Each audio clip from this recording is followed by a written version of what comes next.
सभी को जय सिया राम।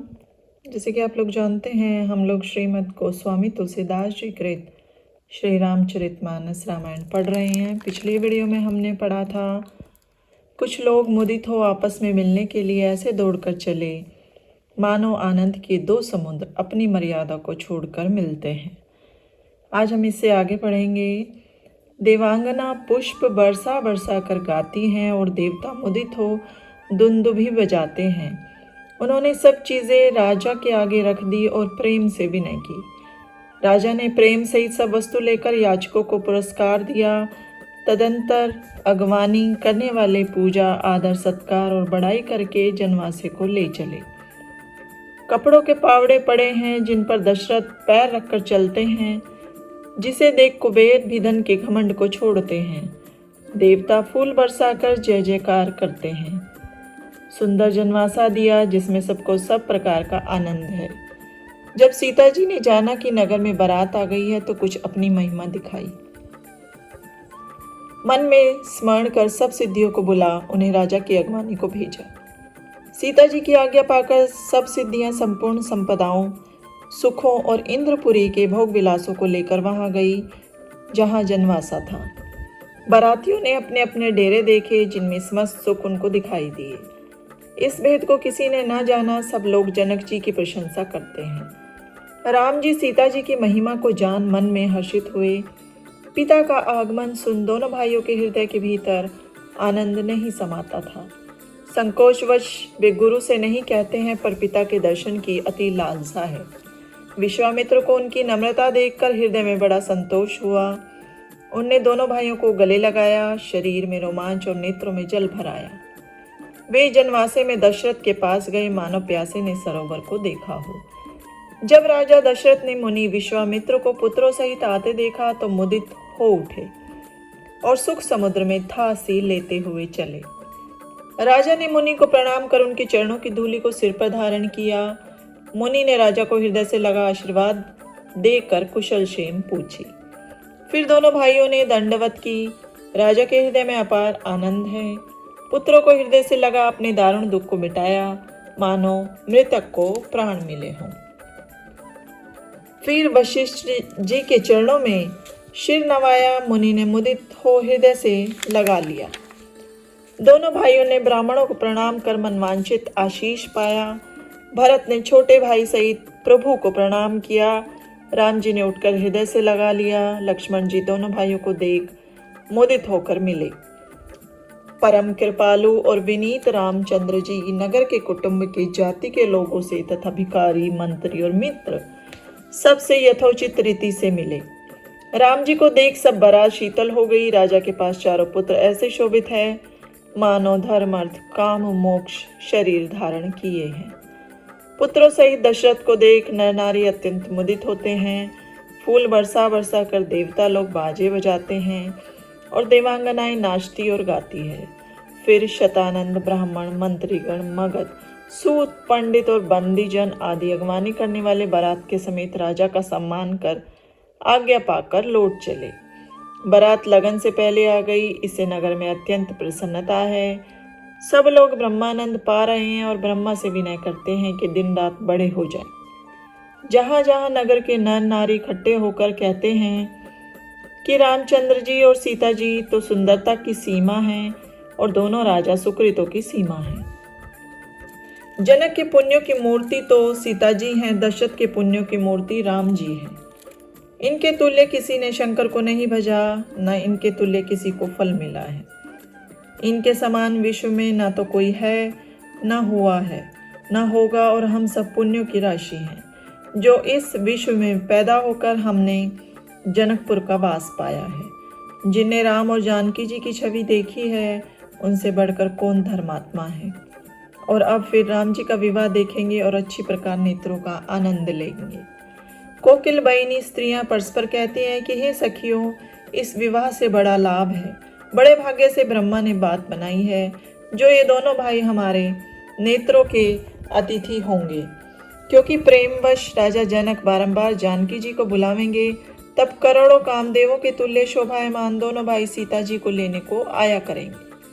उनकी अनेक प्रकार की मेहमानी हुआ करेगी, भला ऐसी ससुराल किसी को क्यों न प्रिय होगी। तब राम लक्ष्मण को देखकर जनकपुर के लोग सुखी हुआ करेंगे।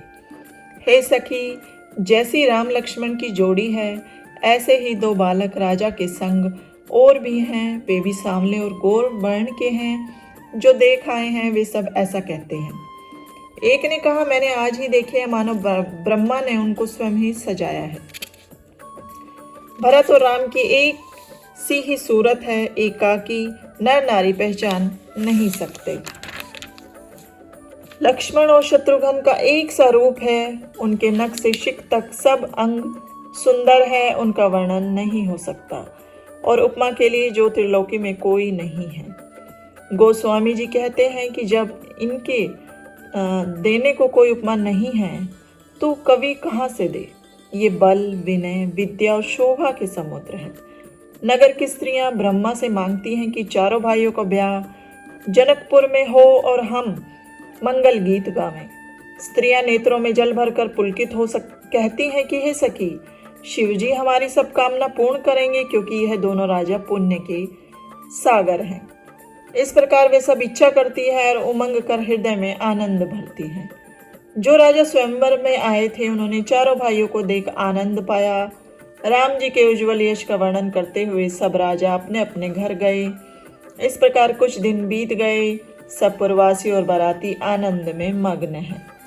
हेमंत ऋतु में अगहन के महीने में मंगलों का मूल लगन दिया आया। ब्रह्मा ने ग्रह, तिथि, नक्षत्र, योग और उत्तम बार में विचार कर लगन का शोधन किया। फिर उसे नारद के द्वारा जनक के यहाँ भेजा। राजा के ज्योतिषी ने वह लगन ठहराई थी। जब यह बात लोगों ने सुनी तो वे बोले, ये ज्योतिषी भी दूसरे ब्रह्मा हैं। गोधूली लगन सबसे श्रेष्ठ और संपूर्ण मंगलों की मूल है। ऐसा जान ब्रह्मा ने जनक से कहा कि विवाह के लिए यह समय अनुकूल है।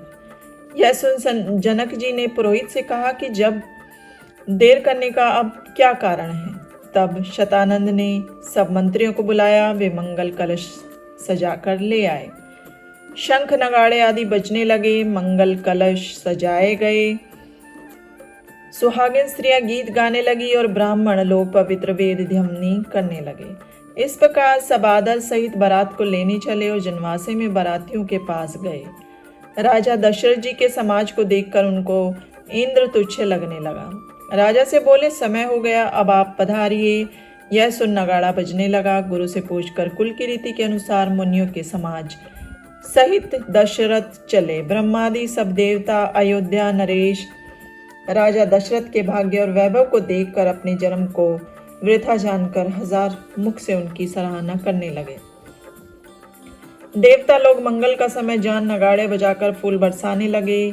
शंकर और ब्रह्मा आदि देवताओं के समूह भांति भांति के विमानों पर चढ़ गए। प्रेम से पुलकित और हृदय में आनंदित हो राम जी का ब्याह देखने चले। जनकपुरी को देख देवता मुदित हो गए। सबको अपने अपने लोग तुच्छ लगने लगे। वे उस विचित्र मंडप की अलौकिक रचनाओं को चकित होकर देखते हैं। नगर के नर नारी रूपवान, चतुर, धर्मात्मा, शीलवान और सज्जन हैं। उनको देख देव स्त्रियां ऐसे निस्तेज हो गई जैसे कि चंद्रमा के प्रकाश में तारे ही हो जाते हैं। ब्रह्मा जी को अपनी रचना कहीं न देखकर बड़ा आश्चर्य हुआ। तब शंकर जी के ने देवताओं को समझाया कि भूल कर भी अचंबा मत करो, धीरज धरकर हृदय में विचारो कि यह सीता और राम जी का विवाह है, जिनका नाम लेते ही विश्व के सब विघ्न दूर हो जाते हैं और चारों पदार्थ हस्तगत हो जाते हैं। ये वे ही सीताराम हैं। इस प्रकार शिव जी ने देवताओं से कहा। शंकर जी ने देवताओं को समझाकर फिर अपने वृषभ को आगे बढ़ाया। देवताओं ने देखा कि दशरथ जी बड़े प्रसन्न हैं और पुलकित शरीर से चले जा रहे हैं। संग में साधु और ब्राह्मण हैं, मानो शरीर धारण कर देवता लोग सेवा कर रहे हैं। चारों पुत्र संग में हैं, मानो चारों अपवर्ग शरीर धारण किए हैं। नीलमणि और स्वर्ग के रंग वाली दोनों जोड़ियों को देख देवताओं को बहुत प्रीति हुई। वे राम जी को देख मुदित हुए और राजा की सराहना कर पुष्प बरसाए।